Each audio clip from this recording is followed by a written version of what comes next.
देखो भाई, दो चीज़ें आपको पढ़ने के लिए मिलेंगी खास करके। अ number of, the number of तो ठीक हो गया, लेकिन कई बार नंबर ऑफ के साथ में कुछ एक्स्ट्रा चीज़ें भी वो जोड़ के दे देता है और हम उस सिचुएशन में कंफ्यूज हो जाते हैं कि यार ये क्या हो गया हमारे साथ, क्योंकि हमने तो डायरेक्ट याद कर रखा है number of the number of, लेकिन a number of the number के साथ में कुछ एक्स्ट्रा चीज़ अगर वो ऐड कर देगा तब हमें कन्फ्यूजन हो जाता है कि यार ये क्या हो गया हमारे साथ, ये तो हमने सोचा ही नहीं था। जैसे एग्जाम्पल को छोड़ो, मैं नीचे आता हूँ, 2 पॉइंट्स हैं। अ नंबर ऑफ मिल जाए, अच्छी बात है, हम अभी पढ़ के आ रहे हैं। पेन चेंज करते हैं, मज़ा नहीं आ रहा। अ नंबर ऑफ मिल गया, बड़ी अच्छी बात है, हम अभी पढ़ के आ रहे हैं। अ नंबर ऑफ की जगह अ लार्ज नंबर ऑफ मिल गया, आपने एडिशनली कुछ ऐड करा, क्या, अ लार्ज नंबर ऑफ, ठीक है। नंबर ऑफ के साथ आपने लगाया अ ग्रेट नंबर ऑफ, लार्ज लगा लो या फिर ग्रेट लगा लो, दोनों में से कुछ भी आपने ऐड कर लिया, large number of, a great number of, ठीक है, बढ़िया। इसके बाद लार्ज नंबर्स ऑफ आपने देख लिया, नंबर ऑफ की जगह आपने कहा लार्ज नंबर्स ऑफ, नंबर की जगह आपने क्या कर दिया, नंबर्स का यूज़ कर दिया। एक चीज़ तो ये है, अगर आपने अ नंबर ऑफ कहा है या द नंबर ऑफ कहा है, उस बात से फ़र्क नहीं पड़ता। आर्टिकल देखो, हालांकि मैंने बताया था अ नंबर ऑफ हो, द नंबर ऑफ हो, दोनों के साथ प्लूरल नाउन आएगा, ठीक है। ए हो, दा हो, दोनों के साथ कैसा नाउन आएगा, प्लूरल नाउन आएगा। वर्ब सिंगुलर भी हो सकती है, प्लूरल भी हो सकती है। आर्टिकल ए होगा तो प्लूरल वर्ब आएगी और दा होगा तो सिंगुलर वर्ब आएगी। तो सेम सिचुएशन बच्चे यहाँ पे है, नंबर अगर आया है ना, अ number of, a large number of, a great number of, ठीक है, अ लार्ज नंबर्स ऑफ, कुछ भी आया है, अगर नंबर आया है, नंबर वर्ड आया है, तो उसका मतलब उसके साथ जो नाउन रखेंगे वो कैसा रखेंगे, प्लूरल काउंटेबल नाउन रखेंगे, ठीक है। देखो इसके पीछे भी रीज़न है, अ नंबर ऑफ अगर मैं कहता हूँ, ठीक है, या फिर यहाँ पे कुछ ऐड कर देता हूँ, लार्ज लगा दिया मैंने, ग्रेट लगा दिया मैंने, कुछ भी लगाया। अगर मैं कहता हूँ अ number of boys, a number of boys का मतलब कुछ लड़के, संख्या में कुछ लड़के, मतलब कुछ कुछ अ नंबर ऑफ बॉयज़ वाज या वर प्लेइंग या कुछ भी आप कहना चाह रहे हो, तो कुछ संख्या में लड़के जो है वो खेल रहे थे, मैंने ऐसे कहा।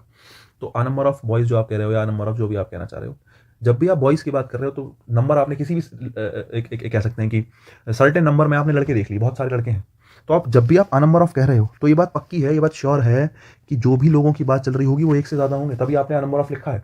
इसका मतलब है कि कभी भी अ नंबर ऑफ आएगा तो उसके साथ में जब नाउन आएगा ना, तो ये नाउन हमेशा कैसा होगा, प्लूरल काउंटेबल नाउन होगा। ये नाउन हमेशा कैसा होगा, प्लूरल काउंटेबल नाउन होगा। अ नंबर ऑफ के साथ जो नाउन आएगा प्लूरल काउंटेबल नाउन होगा। बात रही वर्ब की, तो मैंने आपको बताया आर्टिकल ए ही लगाएगा, ए लगा है, ए लगा है, ए लगा है, ठीक है। ए नहीं लगा, नंबर की जगह नंबर्स लिखा है, तो नंबर्स लिख के तो साफ साफ क्लियर होगा कि प्लूरल है। बाकी आर्टिकल ए लगा हुआ है चारों तरफ, फिर उसके साथ तुमने ग्रेट लगा दिया, ठीक है, उसके साथ तुमने लार्ज लगा दिया, इस बात से कोई फर्क नहीं पड़ता है। अ great number of, large number of same context रखता है जो अ नंबर ऑफ रखता है, और सेम कॉन्टेक्स्ट रखता है तो इसके साथ वर्ब भी कैसी आएगी बच्चा, इसके साथ वर्ब भी कैसी आएगी, इसके साथ प्लूरल वर्ब आएगी, और सीधी सीधी बात है वर्ब प्लूरल आएगी, वही हमने ऊपर देखा था, सेम सिचुएशन हमने यहाँ देख ली।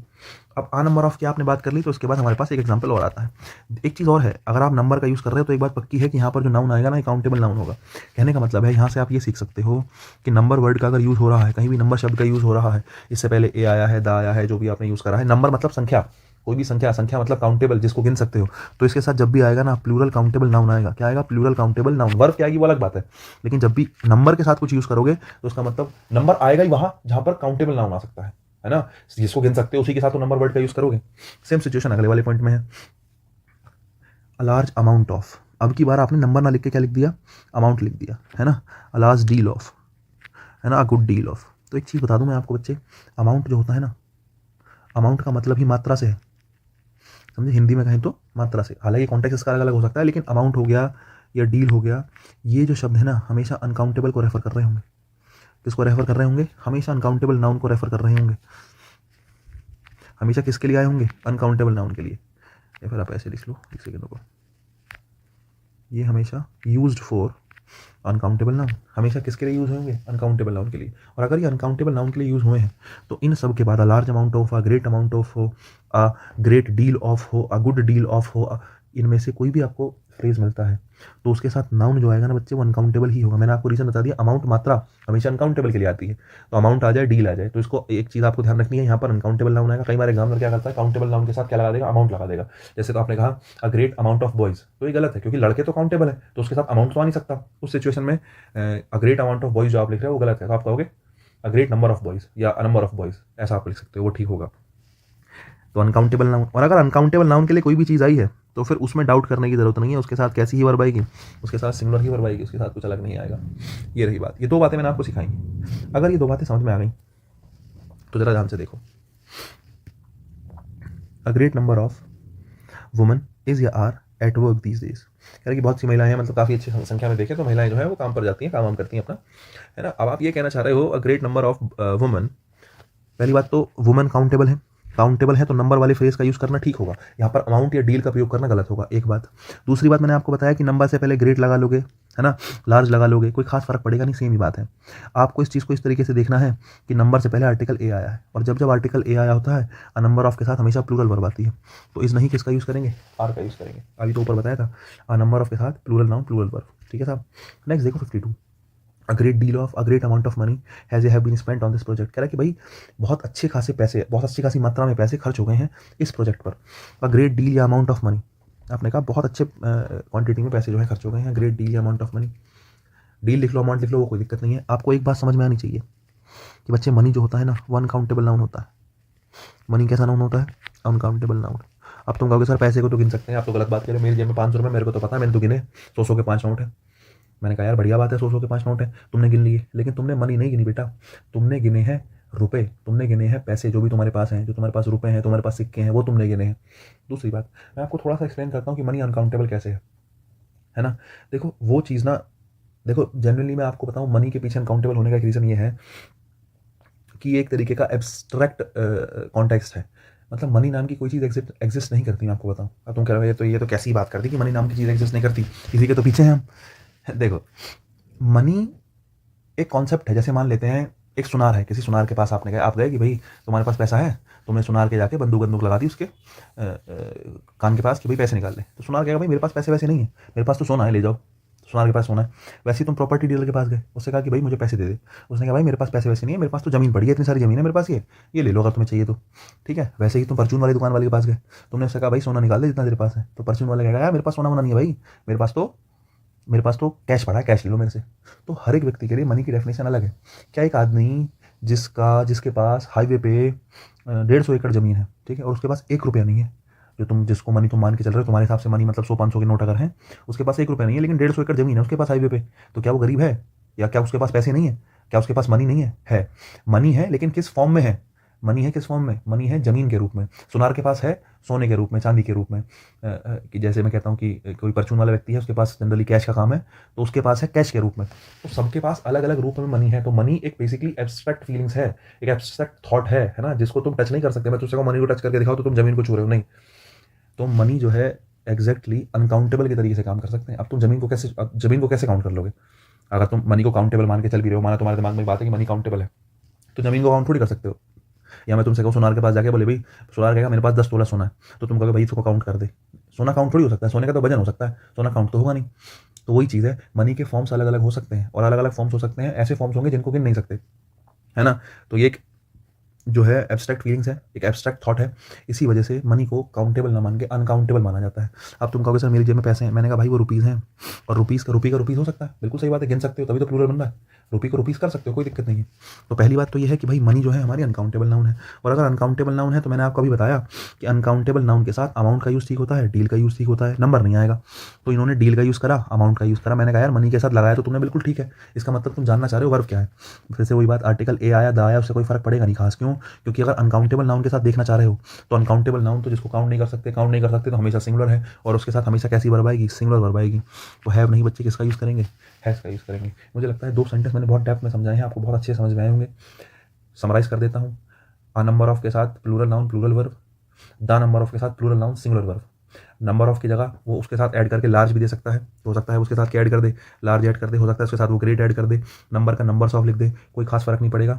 प्लूरल काउंटेबल नाउन आएगा इसके साथ, और प्लूरल वर्ब आएगी। एक चीज़ और ध्यान रख सकते हो, क्या, कि नंबर का प्रयोग अगर आपने करा है, नंबर वर्ड का यूज़ करा है, चाहे वो लार्ज के साथ करा है, चाहे वो ग्रेट के साथ करा है, इस बात से कोई फर्क नहीं पड़ता। अगर नंबर वर्ड का यूज़ करा है, इस बात का मतलब ये बात श्योर है कि वो काउंटेबल नाउन के साथ ही आएगा, प्लूरल काउंटेबल नाउन के साथ ही आएगा।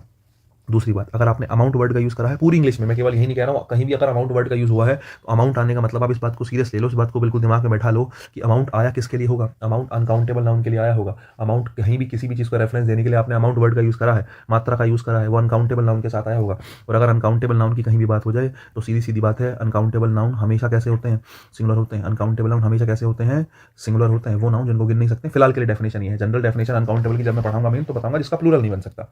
अभी आपके लिए है कि अनकाउंटेबल नाउन हमेशा कैसे होते हैं, जिनको गिन नहीं सकते, और अनकाउंटेबल के साथ हमेशा कैसी वर्ब आती है, हमेशा सिंगुलर वर्ब आती है। ये 2 सेंटेंस मैंने आपको बताया, ध्यान रखने की चीज़ है, काम की चीज़ है। आ जाओ जरा इसके बाद देखो 53, 54, 55, 56, 57 5 सेंटेंसेस है, कॉन्सेप्ट सेम है, 5 सेंटेंसेस है, सेम कॉन्सेप्ट है।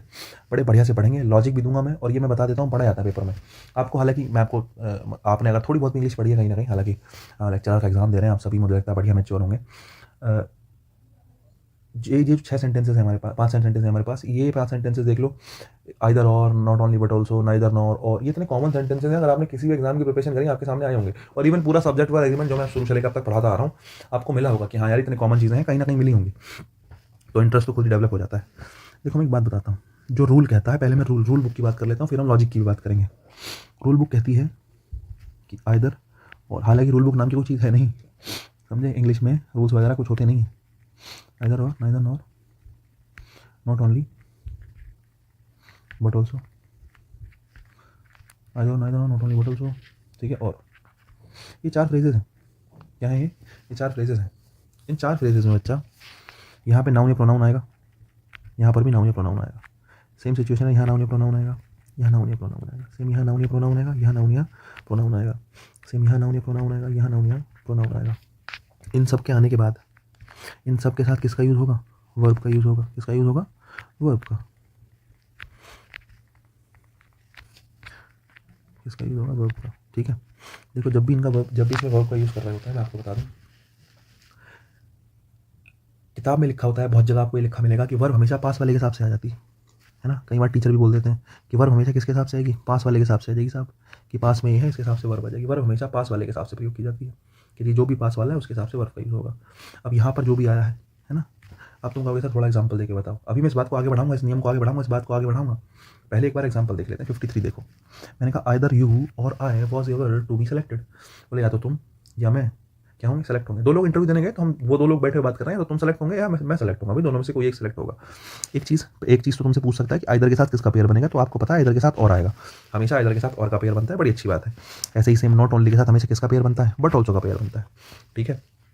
अच्छा नन बट मैंने लिखा नहीं, कोई बात नहीं, तो ये हो गई बात। मैंने कहा आइदर यू और I was ever to be selected. समस्या की बात यह है बच्चे, अगर आप ये सोच लो कि आई के हिसाब से वर्ब आएगी, तो आई के साथ से आता है वॉज, और अगर तुम सोच लो यू के हिसाब से वर्ब आएगी, तो यू के हिसाब से आएगा वर्ब, क्योंकि यू को माना जाता है जनरली प्लूरल, मतलब यू के साथ वर्ब प्लूरल यूज़ करते हैं, होता तो यू सिंगुलर प्लूरल दोनों है, तो यू के साथ क्या आ जाएगा, वर्ब आ जाएगा, ठीक है। आई के हिसाब से वॉज आ जाएगा।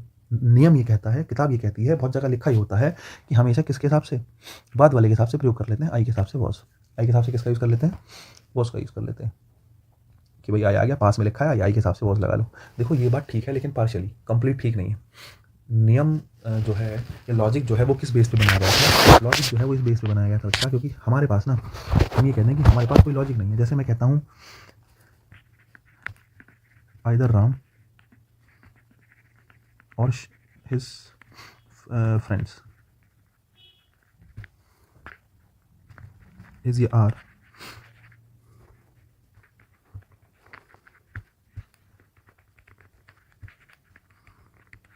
कमिंग टू मीट मी, ऐसा सोचो। बोले या तो राम आ रहा है या उसके दोस्त आ रहे हैं मुझसे मिलने, दोनों में से कोई ना कोई एक आ रहा है। अब समस्या पता क्या हुई, हमें इस सेंटेंस में या किसी भी सेंटेंस में आइदर और वाले में ये क्लियर है ही नहीं कि काम करने वाला कौन है। वर्ब किसके साथ आती है, सब्जेक्ट के साथ आती है। सब्जेक्ट कौन होता है, जनरली डूअर होता है। सब्जेक्ट मतलब डूअर, काम करने वाला, है ना। मैंने कहा राम हेल्प सीता, राम ने सीता की हेल्प करी, तो हेल्प करने वाले कौन है, बोले जी राम है। तो सब्जेक्ट हमेशा डूअर होता है, जनरली तो होता ही है, एक्टिव पैसिव को अगर कॉन्टेक्स्ट छोड़ दें तो सब्जेक्ट हमेशा डूअर होता है। सब्जेक्ट अगर डूअर है मतलब काम करने वाला है। अब काम करने वाला कौन है, अब मैंने कहा कि राम और श्याम मुझसे मिलने आ रहा है। अब आपको क्लियर ही नहीं है कि यार राम मिलने आ रहा है या उसके दोस्त मिलने आ रहे हैं, आपको क्लियर ही नहीं है, या तो राम आ रहा है या उसके दोस्त आ रहे हैं। अब समस्या ये है, अगर आप राम के हिसाब से लगा दो तो फिर हिज फ्रेंड्स के हिसाब से क्यों नहीं, हिज फ्रेंड्स के हिसाब से लगा दो वर्ब, तो राम के हिसाब से क्यों नहीं, बड़ी समस्या हो गई। तो ऐसे में एक कन्फ्यूजन बेसिक ये रखा गया कि वर्ब जो है हमेशा पास वाले के हिसाब से लगा देंगे, बाद वाले के हिसाब से नहीं, हमेशा किसके हिसाब से, पास वाले के हिसाब से। क्यों, क्योंकि क्लियर तो कुछ भी नहीं है ना, क्लियर तो राम का भी नहीं, क्लियर तो हिज फ्रेंड्स का भी नहीं है। या तो राम आ रहा है या उसके दोस्त आ रहे हैं मिलने, दोनों में से कोई एक आ रहा है। तो ऐसे में ये कॉन्टेक्स्ट, ये एक नियम ये फाइनल कर लिया गया क्या, कि भाई जो भी पास वाला है उसके हिसाब से लगा दो। अब देखो वर्ब के पास में हमेशा जनरली कौन रखा होता है, वर्ब के पास में कौन रखा है, बोले जी राम रखा है, हिज फ्रेंड्स रखे हैं। बोले सर वर्ब के पास में तो हिज फ्रेंड्स रखे हैं। मैंने कहा यार हिज फ्रेंड्स रखे हैं तो इसके हिसाब से लगा दो, हिज फ्रेंड्स रखे तो इसके हिसाब से। फ्रेंड्स प्लूरल है तो किसका यूज़ करोगे, आर का। इस क्या हो गया, इस हो गया गलत। तो इसी चीज़ को कई बार ये मान लिया जाता है कि हमेशा बाद वाले के हिसाब से आता है, ये वर्ब हमेशा किसके हिसाब से आती है, बाद वाले के हिसाब से आती है। अब जैसे एक मिनट को मैं नया पेज ऐड करता हूँ। कर लिया देखो पेज ऐड। तो मैंने कहा कि वर्ब हमेशा अपने पास वाले के हिसाब से लगा दो, क्योंकि क्लियर तो है नहीं कि राम के हिसाब से या उसके दोस्त के हिसाब से, तो हमने पास वाले के हिसाब से लगा लिया। या फिर जैसे मैंने एक सेंटेंस और लिखा, राम और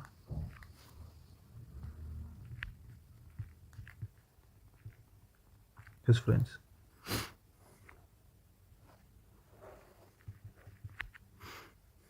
will be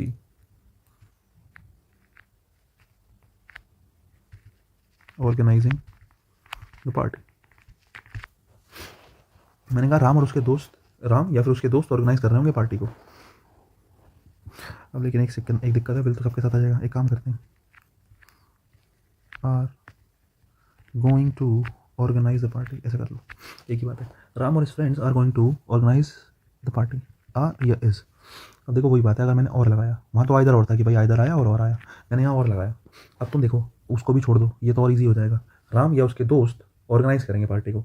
अब मुझे पता ही नहीं कौन ऑर्गेनाइज करेगा, ये पता है मुझे नहीं पता, राम ऑर्गेनाइज करेगा या उसके दोस्त ऑर्गेनाइज करेंगे। तो ऐसे में मैंने डिसाइड कर लिया कि वर्ब हमेशा पास वाले के हिसाब से लगा दो, बाद वाले के हिसाब से नहीं। ये नियम गलत है, बाद वाले के हिसाब से अगर पढ़ा है कहीं तो। जो पास में है, पास में कौन है, फ्रेंड्स हैं, फ्रेंड्स के हिसाब से क्या आएगा, बोले जी फ्रेंड्स के हिसाब से क्या आ जाएगा, आर आ जाएगा। अब तुम कहोगे यार, बोले सर ये तो वही बात हो गई कि जब भी हम देख रहे हैं, जितनी बार भी हम देख रहे हैं, हमें दिख रहा है कि बाद वाले के हिसाब से ही वर्ब आ रही है। अरे बाद वाले के हिसाब से आ तो रही है बच्चे। इसी सेंटेंस का अगर मैं इंटरोगेटिव बनाऊँ, सेम सेंटेंस का अगर मैं क्या बना दूँ, इंटरोगेटिव बना दूँ, तो कैसे बनाओगे? इंटरोगेटिव सेंटेंस में हेल्पिंग वर्ब पहले आती है, तो मैं वही चीज़ आगे रख ले रहा हूँ। जैसे ये सेंटेंस है, इसमें आर तुम्हारी वर्ब है, मैंने कहा इस तो गलत है, तुम्हारी वर्ब है, मैंने सेंटेंस को इंटरोगेटिव बनाया, आर राम और हिज फ्रेंड और हिज फ्रेंड्स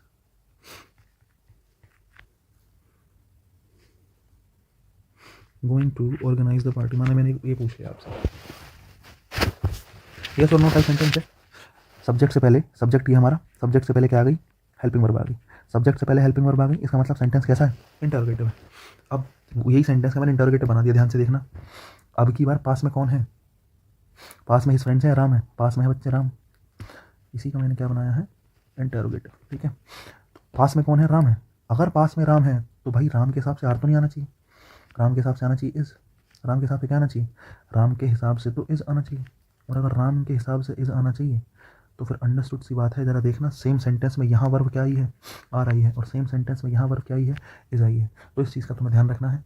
4 पेयर है हमारे पास, जनरली 4 पेयर हैं, नन बट भी लगा लो, 5 वाला लगा लो। नन बट में हालांकि पेयर तो क्या बनना है, आइदर और, neither, no, not only, but also, या फिर और। इनमें हमेशा वर्ब अपने नज़दीकी वाले नाउन या प्रोनाउन के साथ आती है। किसके पास, किसके साथ, अपने नज़दीक वाले, अपने पास वाले। अगर ये रूल तुम्हें समझ में आ गया तो अब मुझे लगता है तुम 5 सेंटेंस चुटकी में सॉल्व कर दोगे। जरा आ जाओ भाग के इधर। मैंने कहा इधर यू और आई, क्लियर नहीं है मुझे कौन है, वर्ब के पास में कौन रखा है, वर्ब के पास में रखा है आई, तो आई के हिसाब से क्या आएगा, आई के हिसाब से वाज आ जाएगा, वर्ब गलत हो जाएगा।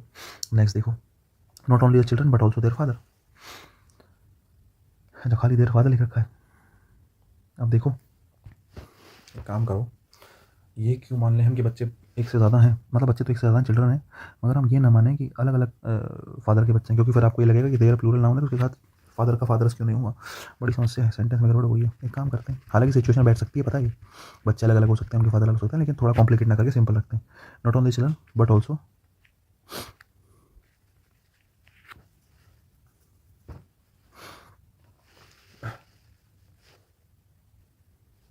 लेकिन अगर ऐसे भी रखेंगे तो फिर एक काम करो, चाइल्ड ही रख लो। देखो not only the child but also his father, अब देखो थोड़ा ईजी हो गया। अब मैं कह रहा हूँ not only the child but also his father, the child के हिसाब से लगा दें, फादर के हिसाब से लगा दें, फादर के हिसाब से लगाएंगे वाज आ जाएगा, पर गलत है। हालांकि हमने जब चेंज कर दिया तो चाइल्ड के हिसाब से भी क्या ही आएगा, चाइल्ड के हिसाब से भी वाज ही आएगा। पिछले वाले सेंटेंस में दिक्कत ये हो गई थी, मैंने चिल्ड्रन के साथ देयर फादर लिख रखा था, क्योंकि देयर जो है वो हम लेके चल रहे हैं बच्चे एक से ज़्यादा है तो उस हिसाब से, लेकिन फिर बात ये है कि फादर लिखे हैं, फादर्स लिखे हैं, उसमें आप कंफ्यूज हो जाएंगे। हालांकि सिचुएशन दोनों ही सही है, समझ रहे हो, कॉन्टेक्स्ट दोनों के बदल जाएंगे कि क्या कॉन्टेक्स्ट में कही है ये बात। 55 पे, हैज़ या हैव राम और his friends done anything for you, क्या राम और उसके दोस्तों ने तुम्हारे लिए कुछ करा है। अब देख लो वही बात है, और आया है, और वाली सिचुएशन है, मैंने आपसे बताई थी, क्या वर्ब हमेशा पास वाले के हिसाब से, फ्रेंड्स नहीं है पास में, पास में राम है, राम है तो हैव नहीं, किसका यूज़ करेंगे, हैज़ का यूज़ करेंगे। राम और हिज फ्रेंड्स, फिर से वही सेंटेंस सेम, 55 का 56 देखो, अब की बार उस सेंटेंस को अफर्मेटिव बना दिया, और आया है और राम आया है और हिज फ्रेंड्स आए हैं। अब और का यूज़ हो गया, बड़ी अच्छी बात है। वर्ब किसके पास में है, हिज फ्रेंड्स के पास में है, हिज फ्रेंड्स के पास में है तो प्लूरल है, प्लूरल है तो हैज़ नहीं, किसका यूज़ करेंगे, हैव का यूज़ करेंगे। 57 देख लो, none but my friends, none but my friends, कोई नहीं लेकिन मेरे दोस्त। अब देखो नन बट की सिचुएशन में हमेशा वर्ब जनरली तो इस पास में ही होगी, इंटरोगेटिव बना भी लोगे तब वो नन के पास आ जाएगी, ठीक है नहीं, लेकिन फिलहाल तो किसके पास है, देखो नन जो है वो सिंगुलर होता है ना, मैंने बताया, हालांकि सिंगुलर प्लूरल दोनों होता है, लेकिन काउंटेबल के साथ आया हो तो जनरली प्लूरल के रूप में यूज़ करते हैं, सॉरी सिंगुलर के रूप में यूज़ करते हैं। काउंटेबल नाउन के साथ आया तो जनरली सिंगुलर के रूप में यूज़ करते हैं, अनकाउंटेबल के साथ आया होता है तो उसको तो परफेक्टली ही सिंगुलर मानना है, ठीक है। अगर अनकाउंटेबल के साथ ना आया है तो सिंगुलर ही मानना है। काउंटेबल के साथ आया तो सिंगुलर प्लूरल दोनों मानते हैं, ऑप्शन दोनों दिए हो तो सिंगुलर को ही प्रेफरेंस देंगे। ये बात मैं पहले डिस्कस कर चुका हूँ मुझे लगता है, अभी दो चार 5 सेंटेंस पीछे की ही बात है, पिछली क्लास में आपने पढ़ी होगी। फिलहाल वर्ब जो है वो फ्रेंड्स के साथ आई है, और फ्रेंड्स के साथ आई है तो प्लूरल है, और अगर प्लूरल है तो वॉज गलत है और क्या सही होगा, वर गलत होगा। हालांकि अगर इसी सेंटेंस को मैं इंटरोगेटिव बना दूँ और यहाँ पर क्या आ जाए, यहाँ पर आपकी हेल्पिंग वर्ब आ जाए, तब वो किसके हिसाब से चलेगी, नन के हिसाब से चलेगी, ठीक है नहीं। हालांकि ऐसी कोई सिचुएशन बनेगी नहीं आपके सामने, मैं केवल एक एग्जांपल लेके चल रहा था कि हाँ ये चीज़ आपको लेके चलनी है, क्योंकि नन बट के साथ इंटरोगेटिव वाली सिचुएशन वैसे भी नहीं बननी। 57। तो ये मैंने कुछ 5 सेंटेंस आपको समझाए हैं इस कॉन्सेप्ट पे, मुझे लगता है आपको क्लियर हुए होंगे। आगे चलते हैं। अरे वाह, बहुत बढ़िया कॉन्टेक्स्ट है, बहुत बढ़िया बेसिकली टाइप है आपका, और बड़ा कन्फ्यूजिंग भी है, जनरली होता ही है। देखो मैंने 4 चीज़ें एक साथ ली हैं। किसी भी अमाउंट की बात चल रही है ना, कोई अमाउंट पैसे वैसे की बात चल रही है, 2 लाख 5 लाख 10 लाख 10 रुपये 5 रुपये। टाइम की बात चल रही है, 2 घंटे 5 घंटे, है ना, किसी प्रकार का टाइम है, ठीक है।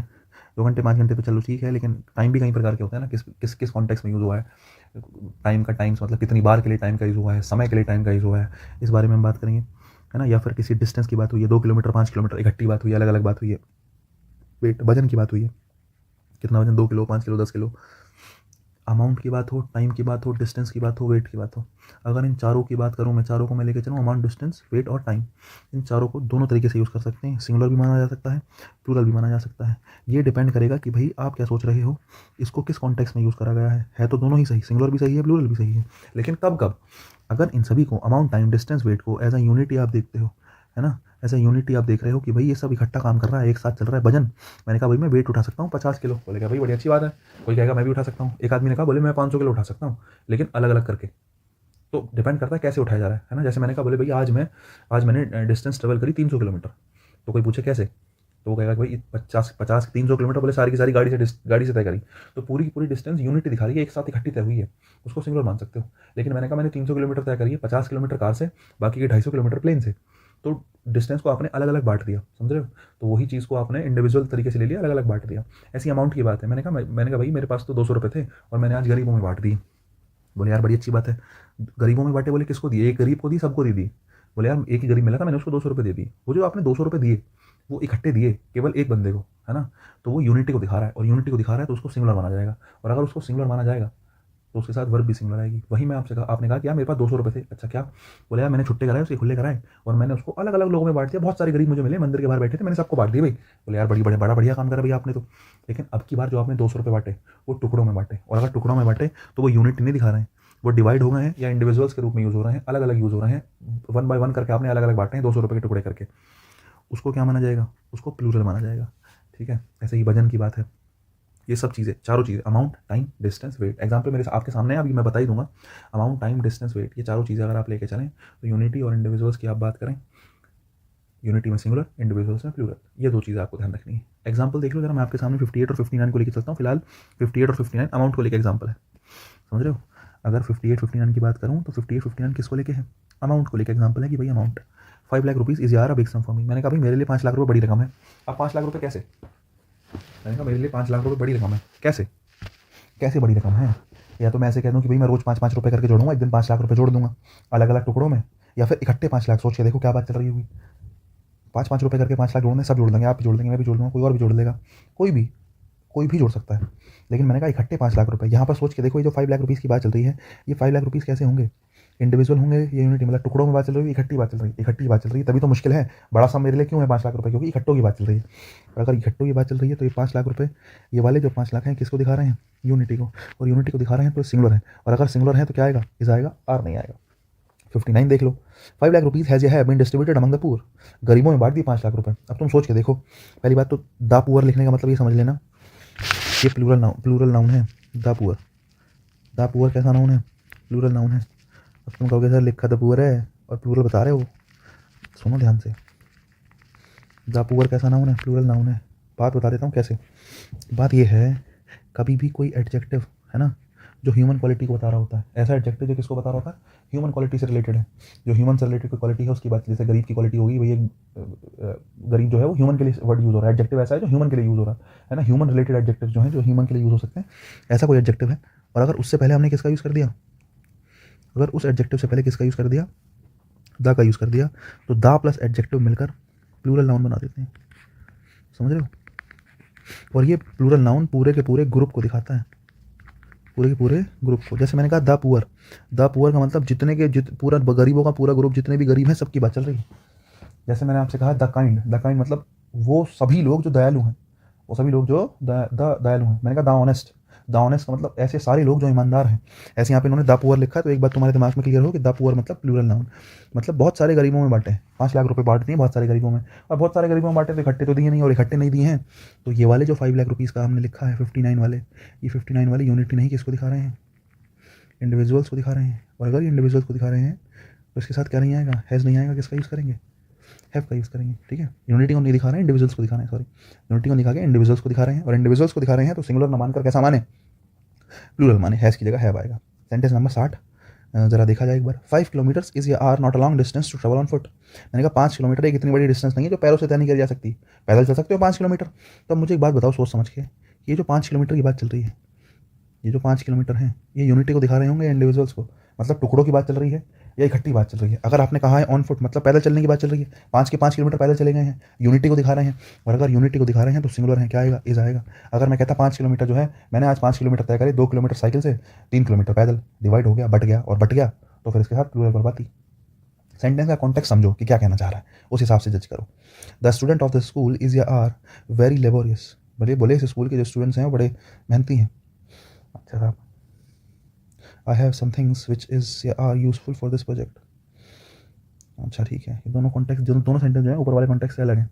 58, 59, 60 यहाँ पर हमारे पास 60 तक ही सेंटेंस हैं जो मैंने एग्जांपल्स आपको दिए हैं, ठीक है। ये उससे रिलेटेड हो गया, और ये 5 किलोमीटर हमारा डिस्टेंस से रिलेटेड हो गया। टाइम और वेट, वेट तो खैर कॉमन है, वेट के लिए तो कुछ खास ज़्यादा जरूरत नहीं है, टेंशन ना लो। वेट का एग्जाम्पल तो सारे इसके जैसे ही होंगे। जैसे मैंने 5 किलोमीटर का, ऐसी 5 kg आप कहें, 5 kg is not a heavy weight to lift, है ना। 5 किलोमीटर जो है, सॉरी 5 kg जो है वो हैवी वेट नहीं है टू लिफ्ट मतलब उठाने के लिए। तो वो ये इकट्ठा कहा गया है 5 किलो, तो आपने 5 kg के साथ इस लगा दिया। वहीं अगर अलग अलग टुकड़ों में सेंटेंस में कुछ ऐसी बात है अलग अलग टुकड़ों में बांटा है तो वेट हो जाएगा। टाइम से रिलेटेड सेंटेंस में आगे बता दूंगा, कहीं ना कहीं आया होगा इसमें शीट में। सेंटेंस नंबर 60 और 61 और 62 देखो। मैंने कहा the student of this school is यार वेरी लेबोरियस। देखो एक चीज़ तुम्हें समझानी है, इसमें से इस सेंटेंस में कुछ खास समझाने की कोशिश, मतलब कुछ खास बताने की कोशिश नहीं करी, बड़ा कॉमन सेंटेंस है। देखो the student of the school is या आर, यहाँ बस ये बताने की कोशिश करी गई है कि ऑफ जो है, कि ऑफ जो है वो प्रपोजिशन है। ऑफ जो है वो क्या है, प्रपोजिशन है, और प्रपोजिशन के बाद उसका क्या आता है, ऑब्जेक्ट आता है। इसका मतलब इज या आर जो है वो वर्ब है, और वर्ब हमेशा किसके हिसाब से आती है, वर्ब हमेशा सब्जेक्ट के हिसाब से आती है। तो बच्चे दिस स्कूल के हिसाब से इस मत लगाना। तुम सोचो कि दिस स्कूल लिखा है, बोले स्कूल तो सिंगुलर होता है, मेरे को तो पता है, तो मैं इस लगा दूँ, ना ना ना ना ना, दिस स्कूल के हिसाब से क्या नहीं आ सकता, इस नहीं आ सकता। क्यों, क्योंकि दिस स्कूल तो ऑफ प्रपोजिशन का ऑब्जेक्ट है, और वर्ब हमेशा सब्जेक्ट के हिसाब से आती है। चैप्टर का नाम ही है सब्जेक्ट वर्ब एग्रीमेंट, और अगर ऐसा है तो सब्जेक्ट कौन है, द स्टूडेंट्स है। द स्टूडेंट्स प्लूरल है, इसलिए इज नहीं किसका यूज़ करेंगे, आर का यूज़ करेंगे। इज नहीं किसका यूज़ करेंगे, आर का यूज़ करेंगे। सेंटेंस नंबर 62 देखो। I have some things which is are useful for this project. कह रहा मेरे पास कुछ ऐसी चीज़ें हैं जो इस प्रोजेक्ट के लिए बड़ी ज़रूरी हैं, बड़ी इंपॉर्टेंट है। मैंने कहा यार ये तो बड़ी अच्छी बात है, प्रोजेक्ट के लिए कोई ज़रूरी चीज़ आपके पास है, लेकिन इसको सेंटेंस में क्या देख रहे हैं हम, क्या समझने के लिए हमने सेंटेंस लिखा है। ये इसलिए समझने के लिए लिखा है कि यहाँ पर एक शब्द आया है इज या आर। सवाल बनता है कि इज या आर किसके लिए आया है। देखो मेरे पास इसको समझाने के लिए बहुत कुछ है, और मुझे लगता है जब मैं प्रोनाउन पढ़ाऊंगा ना तो मैं इस चीज़ को डिस्कस करने के लिए, ये जो है ना विच, ये रिलेटिव प्रोनाउन है। क्या है ये, रिलेटिव प्रोनाउन है। तुम्हें अभी तो नहीं पता चलेगा रिलेटिव प्रोनाउन क्या है, बहुत ज़्यादा कुछ लोगों को शायद पता भी हो, बड़ी अच्छी बात है। विच जो है यहाँ पे रिलेटिव प्रोनाउन है, और रिलेटिव प्रोनाउन पढ़ाने के लिए मैं कम से कम 1.5 से 2 घंटे लूँगा आराम से। जब प्रोनाउन पढ़ाऊंगा सबसे इंपॉर्टेंट रिलेटिव प्रोनाउन ही है, मज़ा आएगा तुम्हें पढ़ने में। तो रिलेटिव प्रोनाउन पढ़ाऊंगा प्रोनाउन में, लेकिन अभी फिलहाल मैं इतना बता सकता हूँ कि जो WH वर्ड्स होते हैं, जो रिलेटिव प्रोनाउन के रूप में वर्ड्स आते हैं, अब रिलेटिव प्रोनाउन क्या है तो थोड़ा डिटेल में आ जाएगा, छोड़ो। मैं तुम्हें इतना कहना चाह रहा हूँ, I have some things which is या are useful for this project. मेरे पास कुछ चीज़ें हैं जो इस प्रोजेक्ट के लिए यूजफुल हैं। बात यह है कि जो WH वर्ड्स होते हैं, है ना, जो आपने विच सुना है, हु सुना है, हाउ सुना है, ये जो जितने भी वर्ड हैं, विच हो गया, हु हो गया, हुम हो गया, इनका कोई नंबर नहीं होता। नंबर नहीं होता मतलब ना तो ये सिंगुलर होते हैं ना ही ये प्लूरल होते हैं। जितने भी WH वर्ड हैं, ये इस सेंटेंस की बात नहीं कर रहा हूँ, दुनिया जहाँ में कोई सेंटेंस आप पढ़ लो, अगर वहाँ पर लिखा है वाट, वहाँ पर लिखा है हु, वहाँ पर लिखा है हूँ, वहाँ पर लिखा है विच, ये पहली बात तो ये 4 ही शब्द सब्जेक्ट के रूप में आ सकते हैं, सब्जेक्ट या ऑब्जेक्ट के रूप में, है ना। तो जैसे मैंने कहा विच आया है या वाट आया है ना, विच या वाट सब्जेक्ट ऑब्जेक्ट दोनों बन जाते हैं, या हूम आया है, हु सब्जेक्ट बनता है, हूम ऑब्जेक्ट बनता है। तो ये 4 शब्द हो गए। जब भी शब्द आ गए आपके सामने कि भाई कहीं आपने लिखा कि हु आर यू, है ना, जैसे लिखा है हु आर यू, तो आपने देखा हु आया, बोले सर हु के हिसाब से आर आ गया, अरे आ रहा है यू के हिसाब से। WH वर्ड जितने भी आपको सब्जेक्ट के या ऑब्जेक्ट के रूप में मिल रहे हैं, कोई भी WH वर्ड जो सब्जेक्ट बन रहा है, आप हमेशा ध्यान रखो, या कुछ भी बन रहा है WH वर्ड, उसका अपना नंबर नहीं होता। जो WH वर्ड्स होते हैं ना तो वो सिंगुलर होते ना वो प्लूरल होते। यहाँ पर जो विच लिखा है ना तो ये सिंगुलर है ना ये प्लूरल है। विच का अपना कुछ नहीं है, WH वर्ड का अपना कुछ नहीं होता, वो जिसके साथ आता है उसके जैसा व्यवहार करता है। अब ये देखो विच किसके लिए आया है, I have somethings which is useful, ये which are useful for this project. मेरे पास कुछ चीज़ें हैं जो बड़ी ज़रूरी हैं। विच किसके लिए आया, विच आया है समथिंग्स के लिए, मेरे पास कुछ चीज़ें हैं जो ज़रूरी हैं। तो विच किसके लिए आया, समथिंग्स के लिए आया। अगर समथिंग्स के लिए आया तो सोच के देखो समथिंग सिंगुलर है प्लूरल, समथिंग्स एस लगा है एस, समथिंग्स प्लूरल है और प्लूरल है तो इज़ नहीं किसका यूज़ करेंगे, आर का यूज़ करेंगे। I have somethings which are useful for this project, मेरे पास कुछ चीज़ें हैं जो इस प्रोजेक्ट के लिए यूज़फुल हैं, तो आपने आर का यूज़ करा, ठीक है नहीं। अगर मैं लिखता आई हैव अ पेन विच, तो आप इज़ लगाते, I have a pen which is, क्योंकि पेन लगाए हुए तो पेन का मतलब सिंगुलर, सिंगुलर है तो विच के साथ फिर इज़ आता, क्योंकि WH वर्ड अपने हिसाब से नहीं अपने साथ वालों के हिसाब से चलते हैं। ये हमने 62 देख लिया। देखो भाई, अरे वाह, some almost plenty a lot lots of noun pronoun plus verb. देखो भाई, देखा ये वाली जो बात मैंने बताई ना विच वाली, वही चीज़ अब यहाँ पे आएगी कि WH वर्ड का अपना कुछ नहीं होता, ना तो वो सिंगुलर होते ना वो प्लूरल होते, वो डिपेंड करता है कि किसके साथ आए हैं। मैंने कहा यहाँ पर किसके साथ आए, थिंग्स के साथ आए, थिंग्स प्लूरल है तो आर आ गया। यहीं अनकाउंटेबल नाउन आया होता तो फिर इस लगा लेते, यहाँ सिंगुलर नाउन आया होता, काउंटेबल सिंगुलर नाउन आया था तो इस लगा लेते। वही सेम कॉन्सेप्ट हमने आगे कैरी करा, ये वही सेम चीज़ हमने आगे कैरी करी है। इसी बात को और डिटेल में समझने के लिए हमारे पास कुछ और एग्जाम्पल हैं कि कुछ चीज़ें ऐसी होती हैं जो सिंगुलर प्लूरल दोनों का काम कर, मतलब सिंगुलर प्लूरल कुछ नहीं होती हैं, जिसके साथ आती हैं वैसा ही बिहेव करती हैं। बोले सर अच्छा, मैंने कहा कुछ एग्जाम्पल दे दें, बोले हाँ दे दो जी। देखो भैया, मेरे पास कुछ शब्द हैं, जैसे यहाँ पर लिखा है सम है, ऑल है, मोस्ट है, इनफ है, प्लेंटी है, अलॉट है, लॉट्स ऑफ है। बच्चे ये जितने भी शब्द आए हैं, समझे, ये वो शब्द हैं जो कैसे भी नाउन के साथ आ जाते हैं, काउंटेबल नाउन के साथ भी आ जाते हैं, अनकाउंटेबल नाउन के साथ भी आ जाते हैं, इन पे कोई फ़र्क नहीं पड़ता। आपको बस इतना देखना है कि जैसा नाउन या प्रोनाउन है, समझ रहे हो, जैसा नाउन या प्रोनाउन है वैसे ही क्या लगाऊं, वर्ब लगाऊं। अगर काउंटेबल नाउन है वो भी प्लूरल रखा है तो प्लूरल वर्ब लगा दो, समझ रहे हो। अनकाउंटेबल नाउन रखा है तो उसको गिन नहीं सकते तो सिंगुलर, और सिंगुलर है तो सिंगुलर वर्ब। बोले सर एग्जांपल देके बताओ, हमारी नहीं आता समझ में ऐसे। मैंने कहा बढ़िया, आ जाओ जरा। मैंने लिखा कि most of the house has या हैव बीन सर्च्ड, कि भाई कोई सर्च पे गया था कि पूरा का पूरा घर जो है, या मोस्ट ऑफ द हाउस मतलब अधिकतर घर का हिस्सा जो है वो सर्च हो चुका है। अब देखो, मैंने कहा most of the house has या हैव बीन सर्च। अब देखो मोस्ट ऑफ जो आया है ना, इसका अपना कुछ नहीं है, मोस्ट ऑफ मतलब अधिकतर, लेकिन क्या अधिकतर, अधिकतर क्या, एक मिनट रुको जा, इसी का एक सेंटेंस आगे लिखूंगा। मैंने कहा अधिकतर क्या, अधिकतर जो घर है। अब हाउस यहाँ पर एक है, एक से ज़्यादा है, बोले सर एक ही तो घर है, एक घर का अधिकतर हिस्सा सर्च हो चुका है। तो सोच के बताओ, ये जो कॉन्टेक्स्ट लिखा हुआ है मोस्ट ऑफ द हाउस, ये प्लूरल होगा या सिंगुलर होगा। घर एक है, उस घर का अधिकतर हिस्सा, अब एक घर का 10%, 50%, 100%, अधिकतर का मतलब माना 70-80% हिस्सा है, लेकिन है तो एक का ही। और अगर एक का है तो बात प्लूरल की थोड़ी हो रही है, बात तो सिंगुलर की हो रही है। तो मोस्ट ऑफ द हाउस, एक घर, वो एक घर अगर 100% भी हो गया तो भी कितना ही है, एक ही है। उस एक ही घर की तलाशी हो रही है, वो एक ही घर जो है सर्च हो चुका है। और अगर अकेला घर है तो आपने किसका यूज़ करना है, हैज़ का। लेकिन अगर इसी सेंटेंस को मैं ऐसे लिख दूँ, most of the houses has या have been searched, most of the houses has या हैव बीन सर्च्ड, अधिकतर जो घर हैं वो सर्च किए जा चुके हैं। आया तो यहाँ भी मोस्ट ऑफ है। बोले जी मोस्ट ऑफ क्या कर रहा है, मोस्ट ऑफ का अपना कुछ नहीं बच्चे, वो जिसके साथ आया वैसा बिहेव करेगा।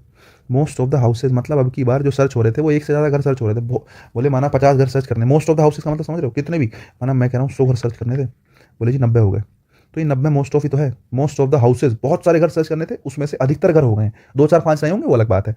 तो मोस्ट ऑफ द हाउसेज का जब मीनिंग निकाल के देखोगे तो मीनिंग प्लूरल निकलेगा, अधिकतर घर, है ना। जो हाउसेज हैं ये कैसा नाउन है, प्लूरल नाउन है, सॉरी कैसा नाउन है, प्लूरल नाउन है। तो हाउसेज प्लूरल नाउन है, बहुत से घर जो है सर्च करे आ चुके हैं। और अगर प्लूरल नाउन है तो फिर वर्ब भी कैसी आएगी बच्चा, वर्ब भी कैसी आएगी, प्लूरल आएगी। आप किसका यूज़ करोगे, हैव का यूज़ करोगे। सेम सेंटेंस है, हाउस का हाउसेज कर दिया, हैज़ की जगह किसका यूज़ हो गया, हैव का। अगर मैं तुमसे पूछूं सब्जेक्ट क्या है, अगर तुमसे पूछूं सब्जेक्ट क्या है, बच्चे सब्जेक्ट ना दोनों सेंटेंसेस में मोस्ट ही है। यहाँ भी मोस्ट के हिसाब से वर्ब आई है, वर्ब यहाँ भी मोस्ट के हिसाब से आई है हैज़, और वर्ब जो है यहाँ भी मोस्ट के हिसाब से हैव आया है, समझ रहे हो। वर्ब जो है यहाँ भी मोस्ट के हिसाब से आई है कि मोस्ट के हिसाब से हैव आया है। लेकिन पता है क्या, अब तुम कहोगे सर आपने तो हाउसेस के हिसाब से लगाया। बच्चे हाउसेस तो ऑफ प्रपोजिशन का ऑब्जेक्ट है, हाउसेस तो ऑफ प्रपोजिशन का क्या है, ऑब्जेक्ट है। या फिर यहाँ पे जो हाउस है ये ऑफ प्रपोजिशन का क्या है, ऑब्जेक्ट है। लेकिन बच्चे ये भी तो सोचना पड़ेगा ना कि मोस्ट आया किसके लिए है, मोस्ट एक घर के लिए आया है, एक से ज़्यादा घर के लिए आया है। देखो ना, अब आप खुद देखो कि मोस्ट एक घर के लिए आया इसका मतलब मोस्ट अपने आप में फिलहाल एक सिंगल यूनिट के लिए आया है, और सिंगल यूनिट के लिए आया तो मोस्ट सिंगुलर ही होगा। नीचे वाले सेंटेंस में देखा मोस्ट जो है बहुत सारे घरों के लिए आया है मल्टीपल यूनिट्स के लिए आया है और एक से ज़्यादा के लिए आया है। इसका मतलब यहाँ पर मोस्ट जो है वो कैसा है, प्लूरल प्रोनाउन के रूप में काम करेगा, और इस हिसाब से किसका यूज़ करेंगे, हैव का यूज़ करेंगे। समझ में आया तो बड़ी अच्छी बात है, अगर नहीं आया तो एक दो सेंटेंस और हैं तब समझ में आ जाएगा। देखो जरा, most of the questions have been solve, कह रहा अधिकतर क्वेश्चन सॉल्व हो गए। अब तुम खुद देखो, बहुत सारे क्वेश्चन थे, माना 100 क्वेश्चन थे आपके पेपर में कितने हैं, पेपर में बोले जी 100 क्वेश्चन है। मैंने कहा कितने सॉल्व हो गए, आपने कहा बोले सर 90 कराया हूँ। तो उसका मतलब ये क्या है कि मोस्ट ऑफ द क्वेश्चन 90 कराए, तो 90 सिंगुलर नहीं, 90 क्या है, प्लूरल है, एक से ज़्यादा है। और अगर ऐसी बात है तो मोस्ट ऑफ द क्वेश्चन के साथ हैज़ नहीं, किसका यूज़ करेंगे, हैव का यूज़ करेंगे। अब वही बात, मोस्ट ऑफ द क्वेश्चन की जगह में लिख दिया most of the water was were wasted by Amit, कि भाई अमित ने अधिकतर पानी वेस्ट कर दिया यार, अमित ने बड़ा पानी वेस्ट करा है, तो most of the water was ever wasted by Amit, Amit ने बहुत सारा पानी वेस्ट कर दिया। अब बात है कि मोस्ट ऑफ किसके साथ आया, वाटर के साथ। वाटर कैसा नाउन है, अनकाउंटेबल नाउन, और अनकाउंटेबल नाउन तो हमेशा कैसे होते हैं, सिंगुलर होते हैं। और अगर हमेशा सिंगुलर होते हैं तो कैसी वर्ब आएगी, सिंगुलर वर्ब आएगी। किसका यूज़ करोगे, वॉज का। यहाँ पर मोस्ट अनकाउंटेबल के लिए आया, यहाँ पर मोस्ट सिंगुलर के लिए आया, यहाँ पर मोस्ट प्लूरल के लिए आया, उस हिसाब से वर्ब लगा दो। 66 और 67 ये भी दोनों बड़े अच्छे सेंटेंस हैं, the rest of the problem, ठीक है। हाँ 66, 67, 68 ये दोनों सेंटेंस बहुत सही है। पेपर में बड़ा कंफ्यूज करते हैं यार, बच्चा ऐसा हो जाता है यार ये पता नहीं क्या पूछ लिया, है ना। मैं समझाने की कोशिश करता हूँ, लेकिन मुझे पेज की जरूरत पड़ेगी, एक मैं पेज ऐड करता हूँ, एक सेकंड रुकिएगा, देखिएगा।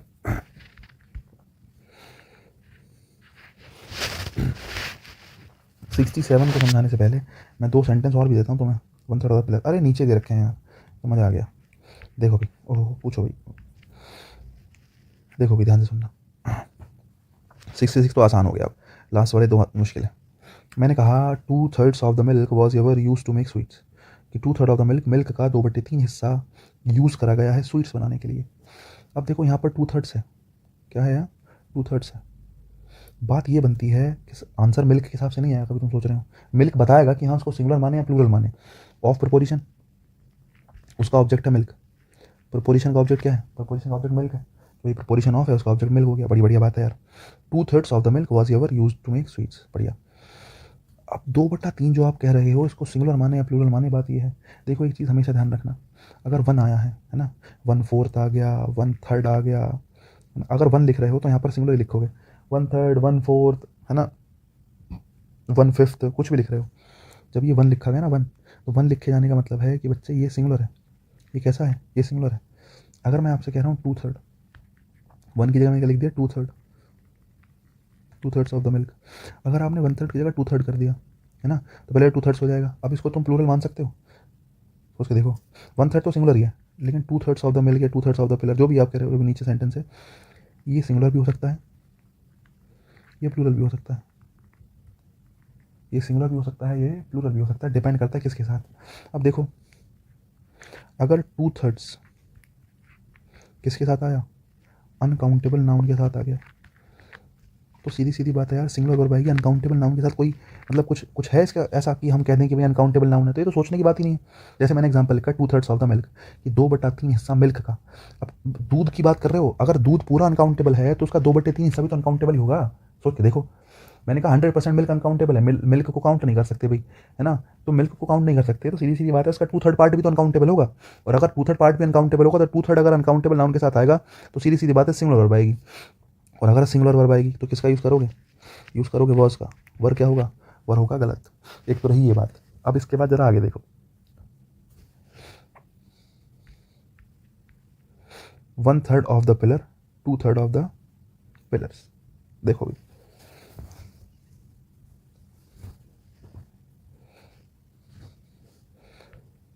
ध्यान से सुनना,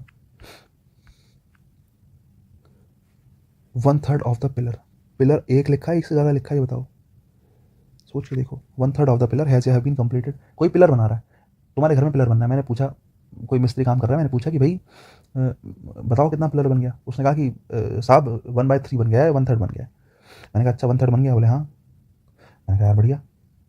तो 1/3 जब बना है तो मैंने आपसे कहा 1 के साथ अगर कुछ भी लिखा है, 1/4 लिखा है, 1/3 लिखा है, इससे कोई फर्क नहीं पड़ता। 1 के साथ कुछ भी लिखा है, 1 1 1 1 1/3, एक से छोटा हिस्सा, 1/3 1/4 1/5 1/6, एक से छोटा हिस्सा हमेशा कैसा होगा, हमेशा सिंगुलर होगा। बोले सर अच्छा बात।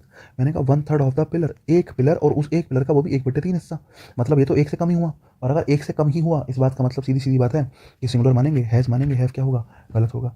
असली जो मशक्क़त है वो 70 नंबर में आती है। ज़रा ध्यान से सुनो, 2/3 ऑफ द पिलर्स, ठीक है, 2/3। देखो पहली बात तो 2/3 ऑफ की बात चल रही है। अब देखो दो चीज़ें, ऐसे ऐसे दो सेंटेंस हो सकते हैं। 70 नंबर का एक कंपटीशन और लिख देता हूँ, 2/3 ऑफ द पिलर हैज़ या हैव बीन कंप्लीटेड। पहली बात तो जो 2/3 आया है, 1/3 आया है, 2/3 आया है, ठीक है, डिपेंड करेगा ये आया किसके साथ है, काउंटेबल के साथ, अनकाउंटेबल के साथ। पहली बात तो देखो पिलर कैसा नाउन है, काउंटेबल नाउन है। मैं 1 मिनट के लिए वापस आता हूँ। 1/3 मैंने कहा सिंगुलर होगा, है ना, अगर ये किसके साथ आया है, अनकाउंटेबल नाउन के साथ आया है। वही 1/3 काउंटेबल नाउन के साथ आया है, तो ये सिंगुलर भी हो सकता है, प्लूरल भी हो सकता है। सेम किसके साथ है, 2/3 के साथ है। 2/3 अगर अनकाउंटेबल नाउन के साथ आया है सिंगुलर आएगा हमेशा, लेकिन अगर ये किसके साथ आया है, काउंटेबल नाउन के साथ आया है, तो ये सिंगुलर भी हो सकता है, तो ये प्लूरल भी हो सकता है। बोले सर कैसे, ज़रा ध्यान से देखो। अगर मैं कहता हूँ 2/3 ऑफ द पिलर और 2/3 ऑफ द पिलर्स, यहाँ पर मैंने एक पिलर लिखा, एक पिलर का कितना हिस्सा, एक पिलर का 2/3 हिस्सा। अब एक पिलर का 2/3 हिस्सा है, भले से 2/3 है, लेकिन उस बात से कई फ़र्क पड़ता है मुझे बताओ। पिलर तो कितना है, एक है, और एक का 2/3 करूँगा तो एक से छोटा ही आएगा, और अगर एक से छोटा आएगा मतलब बात प्लूरल की या सिंगुलर की, बात सिंगुलर की। और अगर बात सिंगुलर की तो किसका यूज़ करोगे, हैज़ का। 2/3 of the pillar has been completed, 2/3 of the pillar complete हो गया। सेम सिचुएशन 1/3 के लिए है, 1/3 of the pillar has been completed, क्योंकि एक पिलर है उसका 1/3 हिस्सा, लेकिन वही मैंने 2/3 के साथ पिलर की जगह क्या लिख दिया, पिलर्स लिख दिया। मतलब बहुत सारे पिलर बन रहे हैं, माना मेट्रो के पिलर्स बन रहे हैं, हमने माना कि मेट्रो जा रही है और मेट्रो के पिलर्स बन रहे हैं। तो बोले जी कितना था, बोले सर 600 पिलर का कॉन्ट्रैक्ट था। मैंने कहा अच्छा कितने बन गए बताओ, तो आपने कहा बोले सर 2/3 बन गए हैं, तो कितना आएगा, बोले सर 400 बन गए हैं। मैंने कहा कितने बचे हैं, आपने कहा बोले सर 200 बचे हैं, 200 क्या है रिमेनिंग है, 400 बन गए, 200 बचे। तो 2/3 ऑफ द पिलर्स, अब मुझे बताओ 2/3 ऑफ द पिलर्स क्या होगा, ये हमेशा प्लूरल होगा बच्चे, क्योंकि पिलर्स प्लूरल है, एक से ज़्यादा पिलर बनने हैं, है ना, 2 3 4 5 जितने भी बनने हैं, एक से ज़्यादा होगा 2 होगा, और 2 का तुम जब निकाल के देखोगे रेशियो या उस चीज़ को लेकर चलोगे, पहली बात तो मेंशन नहीं करा 2 पिलर है ना, बहुत सारे पिलर बनने हैं, उसका 2/3 पार्ट, तो बहुत सारे पिलर हैं, और उसका जब 2/3 निकालोगे या 1/3 निकालोगे, 1/3 निकालो, 2/3 निकालो, कुछ भी निकालो, 3/4 निकालो, कोई फर्क नहीं पड़ेगा। रेशियो दे रखा है भले से ही, लेकिन उस रेशियो को देखना पड़ेगा वो रेशियो दिया किसके लिए है। एक पिलर के लिए, एक पिलर का कितना भी रेशियो निकालोगे वो सिंगुलर होगा। एक से ज्यादा पिलर हैं, माना 500 700 पिलर थे, उसका रेशियो निकाला, उसका रेशियो कितना भी निकालो वो रेशियो निकलेगा वो प्लूरल ही या एक्सपेक्टेडली प्लूरल निकलेगा। कोई सिचुएशन उसमें सिंगुलर निकल जाए अलग बात है, लेकिन मोस्ट ऑफ द केसेस में जब मेंशन नहीं कर रखा तो मान के कितना भी चल सकते हैं, 500 700 1000 पिलर थे, बोले भाई कितने निकालने थे, 1/5 निकालने माना, तो फिर भी 200 आ रहे हैं, तो उस हिसाब से आप चलोगे। तो हैज़ नहीं किसका यूज़ करेंगे, हैव का यूज़ करेंगे। हैज़ नहीं किसका यूज़ करेंगे, हैव का यूज़ करेंगे। 2/3 ऑफ द पिलर्स के साथ हैव आएगा। वही 2/3 ऑफ द पिलर अगर सिंगुलर पिलर है तो किसका यूज़ करेंगे, हैज़ का यूज़ करेंगे। Same goes with 1/3, 1/3 of the pillar, एक पिलर है तो 1/3 है तो हैज़ आ जाएगा। अगर मैं कहूँ 1/3 ऑफ द पिलर्स बहुत सारे पिलर हैं, उसका 1/3 पार्ट क्या आएगा, हैव आएगा। एक चीज़ यहाँ से तुम क्या सीखे कि जो नंबर्स होते हैं ना, नंबर्स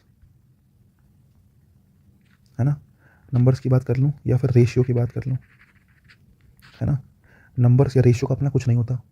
देख लो 2/3 के लिए ये जो ऑफ है प्रपोजिशन उसके साथ ऑब्जेक्ट, वर्ब तो 2/3 के हिसाब से आई है, लेकिन डिपेंड कर रहा है 2/3 आया किसके साथ है। 2/3 का अपना कुछ है ही नहीं। अगर मैं खाली 2/3 लिख दे रहा हूँ आप डिसाइड नहीं कर सकते सिंगुलर है प्लूरल है। खाली मैं 2/3 लिख दे रहा हूँ, डिसाइड नहीं कर सकते, डिपेंड करेगा किसका 2/3। अगर मैं इसी 2/3 को मिल्क के साथ यूज़ कर लूँ, देखो अगर मैं इस 2/3 को मिल्क के साथ यूज़ कर लूँ तो ये 2/3 सिंगुलर है, अनकाउंटेबल है, क्योंकि अनकाउंटेबल के साथ यूज़ हुआ है तो 2/3 जो है वो अनकाउंटेबल के साथ यूज़ होगा तो उसको सिंगुलर माना जाएगा। वहीं 2/3 को मैंने पिलर के साथ यूज़ कर लिया तो बहुत सारे पिलर हैं, उसका 2/3 निकाला गया, उस सिचुएशन में 2/3 को प्लूरल माना जाएगा। वहीं 2/3 के साथ अकेला पिलर लग दिया तो ये सिंगुलर माना जाएगा। तो रेशियो का है, नंबर्स का अपना कुछ नहीं होता। 5 10 15 20 को सिंगुलर भी मान सकते हो, डिपेंड करता है वो कैसे यूज़ हुआ है। ऐसी रेशियो को सिंगुलर भी मान सकते हो, प्लूरल भी मान सकते हो, डिपेंड करते हैं कि वो यूज़ कैसे हुआ है। मुझे लगता है आपको बात समझ में आ गई होगी 67 69 और 70 वाली, ठीक है। बाकी 67 68 दो सेंटेंस बचे थे, इनको करवा देता हूँ, ईजी है, ध्यान से देखो। The rest of the milk, अब मैंने कहा द रेस्ट ऑफ मतलब बचा हुआ, अब डिपेंड करता है बचा हुआ क्या चीज़ है, बचा हुआ दूध। अब तुमने कहा रेस्ट ऑफ द मिल्क बचा हुआ जो मिल्क है, अब मिल्क तो अनकाउंटेबल नाउन है, तो अगर मिल्क का कुछ हिस्सा बचा भी होगा तो वो भी अनकाउंटेबल, और अगर वो भी अनकाउंटेबल होगा तो बच्चे रेस्ट ऑफ द मिल्क में भी किसका यूज़ करेंगे, वॉज का यूज़ करेंगे, क्योंकि मिल्क अनकाउंटेबल नाउन है तो ये सिंगुलर होगा, ये सिंगुलर होगा तो इसका रेस्ट वाला हिस्सा भी सिंगुलर होगा, वर नहीं किसका यूज़ करेंगे, वॉज का। 68 में देखो the rest of the problems has have been also solve, have also been solve. अब देखो मैंने कहा प्रॉब्लम्स का बचा हुआ हिस्सा, बहुत सारी प्रॉब्लम थी, the rest of the problem, बचा हुआ हिस्सा नहीं सॉरी, बची हुई problems, the rest of the problem, बहुत सारी प्रॉब्लम्स थी, है ना, उसमें से जो बची हैं वो भी सॉल्व हो गई हैं। मैंने कहा 1000 प्रॉब्लम्स थी मेरे, बोले मेरे जीवन में तो 1000 प्रॉब्लम है यार, बहुत दिक्कतें हैं, मेरे जीवन में तो 100 दिक्कतें हैं। अब उसमें से कुछ बची हैं, वरना 100 में से 10% बची हैं, 10 बची हैं, 5 बची हैं, लेकिन मोस्ट प्रोबेबली ये मान सकते हैं कि बहुत सारी प्रॉब्लम का कुछ बचा हुआ हिस्सा भी प्लूरल ही होगा। 1000 प्रॉब्लम है, 10 प्रॉब्लम है, उसका कुछ बचा हुआ हिस्सा मान सकते हैं कि वो प्लूरल ही होगा। अब आपका सर 10 का बचा हुआ हिस्सा एक भी तो हो सकता है, लेकिन एक होने की पॉसिबिलिटी बहुत कम है, जबकि 2 3 4 5 6 7 8 9 होने की पॉसिबिलिटी बहुत ज़्यादा है, अगर मैं 10 भी लेके चल रहा हूँ तो, है ना। तो इस कंडीशन में द रेस्ट को प्लूरल माना जाएगा, और द रेस्ट को प्लूरल मानेंगे तो इसके साथ कैसी वर्ब आएगी, प्लूरल वर्ब आएगी। हैज़ गलत है और हैव सही है। आई थिंक सो आप बात पकड़ पाए होंगे। द नेक्स्ट देखो, परसेंटेज के साथ हमेशा सिंगुलर नाउन का यूज़, सिंगुलर वर्ब का यूज़ करते हैं। 671 the percentage of good students is, percentage अगर कहीं वर्ड मिल जाए आपको प्रॉपर तो परसेंटेज के साथ हमेशा सिंगुलर वर्ब, ठीक है। परसेंटेज अनकाउंटेबल के रूप में यूज होता है, हमेशा singular verb. The percentage of good students, ठीक है, इज, परसेंट के साथ हमेशा सिंगुलर वर्ब।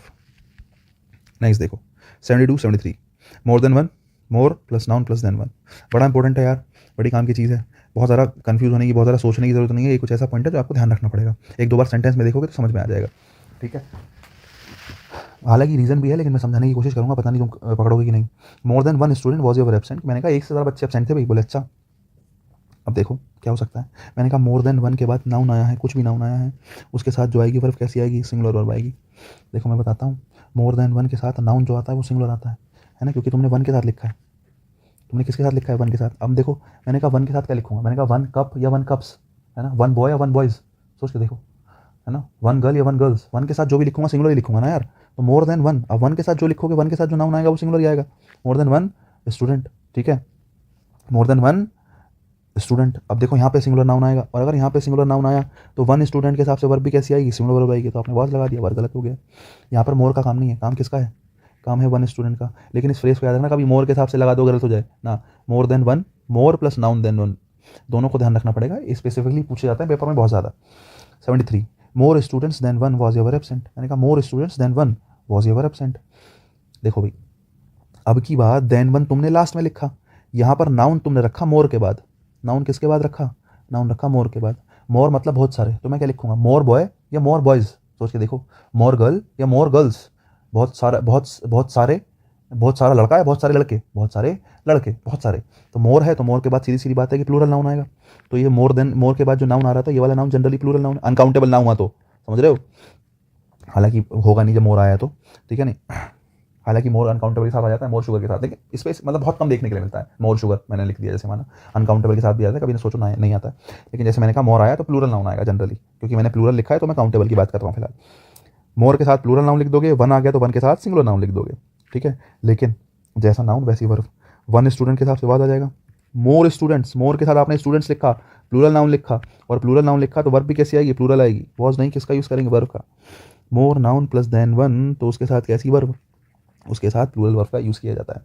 तो ये हमारे पास कुछ हमने बातें देखी कि 72 73 में ये आ गया मोर than one, more plus noun then one, दोनों में फ़र्क है, दोनों में डिफरेंस क्या है, क्यों हुआ ऐसा, मैंने आपको समझा दिया है। ध्यान रखने की बात है, ध्यान रखना, ठीक है। नेक्स्ट देखो भाई, dancing is my passion, to dance is my passion. यहाँ पे दो चीज़ें बताई गई हैं, समझे। यहाँ पे ये बताया गया है कि अगर सब्जेक्ट के रूप में वर्ब की आईएनजी फॉर्म आए तो इसको जीरन बोला जाता है, आपने बचपन में पढ़ा होगा, और जीरन हमेशा सिंगुलर होता है, समझ रहे हो, जीरन को हमेशा सिंगुलर नाउन माना जाता है, ठीक है। टू डांस, देखो भाई, अब इसको एग्जाम्पल नंबर 94 95 के साथ में पढ़ना, मैंने लिख भी रखा है। टू डांस कहीं है, to dance is my passion, कि भाई डांस करना मेरा पैशन है, dancing is my passion, dance करना मेरा पैशन है। डांसिंग वर्ब की एनजी फॉर्म है, मैंने कहा सब्जेक्ट है, डांसिंग वर्ब से पहले रखा है, वर्ब से पहले सब्जेक्ट आता है जनरली, तो वर्ब से पहले सब्जेक्ट है, डांसिंग सब्जेक्ट है, सब्जेक्ट कैसा है, वर्ब की एनजी फॉर्म है, वर्ब की एनजी फॉर्म जब सब्जेक्ट बनती है तो उसको जीरन बोलते हैं। जीरन हमेशा कैसा नाउन होता है, सिंगुलर नाउन होता है, और अगर जीरन हमेशा सिंगुलर नाउन होता है तो उसके साथ कैसी वर्ब आनी चाहिए, बोले सर सिंगुलर वर्ब आनी चाहिए, simple. Same goes with to dance, to dance भी क्या है, यहाँ पे पूरा का पूरा टू डांस सब्जेक्ट बना है। सब्जेक्ट यहाँ पर क्या बना है, टू प्लस वर्ब की first form, two plus verb की फर्स्ट फॉर्म क्या होता है, इन्फिनेटिव होता है। टू प्लस वर्ब की फर्स्ट फॉर्म क्या होता है, इन्फिनेटिव होता है। इन्फिनेटिव भी हमेशा किस रूप में आता है, अगर इसको यूज़ करना है, नाउन बना रहे हो अगर इसको, हालांकि नाउन बनता है ये, लेकिन इसका मेन काम तो टू डांस ऐसे क्या नाम है, इन्फिनेटिव के रूप में जो आ रहा है, सब्जेक्ट के रूप में बहुत कम यूज़ हो रहा होता है, एडवर्ब के रूप में कई बार ज़्यादा यूज़ होता है ना। टू प्लस वर्ब की फर्स्ट फॉर्म इन्फिनेटिव होता है, सिंगुलर नाउन इसको माना जाता है, और अगर इसको सिंगुलर नाउन मान रहे हो तो उसके साथ वर्ब भी कैसी आएगी, सिंगुलर वर्ब आएगी। इसलिए डांसिंग के साथ भी इस आया, टू डांस के साथ भी इस आया। कंफ्यूज होने की ज़रूरत नहीं है कि भाई यहाँ पे आईएनजी फॉर्म आ गई तो क्या मान सकते हैं, है ना, या क्या सब्जेक्ट के रूप में आईएनजी भी आ सकती है, सब्जेक्ट के रूप में टू प्लस वर्ब की फर्स्ट फॉर्म भी आ सकता है। दोनों में से कोई भी आया है तो दोनों के साथ सिंगुलर वर्ब का यूज़ किया जाएगा। बड़ी सिंपल और स्पष्ट सी बात।